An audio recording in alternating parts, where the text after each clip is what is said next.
Let's get some analysis now on the Trump and Clinton stories with syndicated columnist Charles Krauthammer. He is live with us in Washington tonight. Good evening, Charles. Good evening. I'm in my Saturday gear here.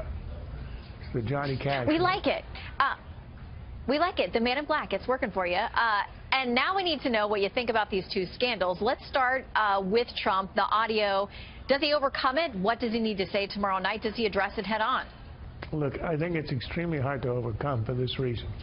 If you say something in real time, you're saying something to the audience, you say it wrong, or you create a gaffe, which is in Washington speaking the truth accidentally, you can apologize and try to walk that back.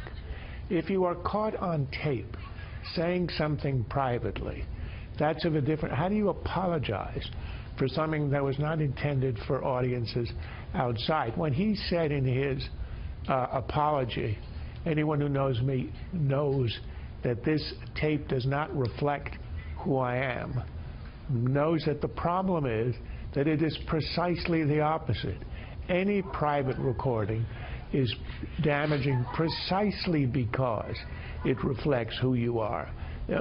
To take almost a trivial example, when Mitt Romney talked about the 47%, he thought he was not speaking to a wider audience.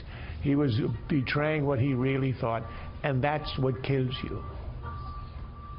Well, Charles, here we're talking about something that's more than a decade old. It was long before Trump was actually running for anything, much less the presidency. He says that he's been changed by traveling this country, by meeting people, hearing from them. He says he's a changed person since then. Do you think voters will give him the benefit of the doubt? I don't think there's 1 in 1,000 who believes that.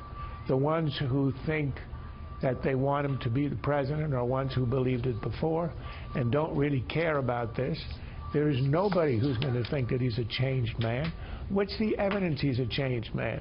In his life, in the way he talks, in the way, in the interim, he has spoken about other women?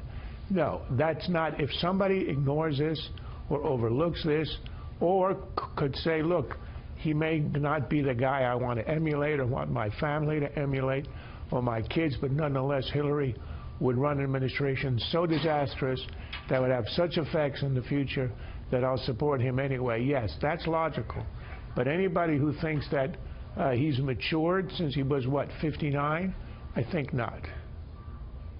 All right, we're going to talk about it with the panel, including a very prominent Trump supporter coming up and get their take on it. But I also want to talk to you about the Hillary Clinton, these emails. Yes. John Podesta has suggested, I don't know which ones are fake, which ones are real. If they are, there are excerpts from speeches where she talks about having a public position versus a private position. She talks about open borders and open trade. What do you make of that? Will that have any impact on her campaign? Look, in a normal year and with normal timing, this would be utterly devastating. If it had not come out just an hour or so after the Trump revelation, it is all we would be talking about. We would be mining these emails for more and more damaging material. Damaging in two ways. One is simply on the policy front. Her talking about open borders. That is a 30-second ad that would run in a continuous loop in some parts of the country and would be devastating. But the other is as to personality and character. She's known, her flaw is you can't trust her. You see it in the numbers. That's her history going back 30 years.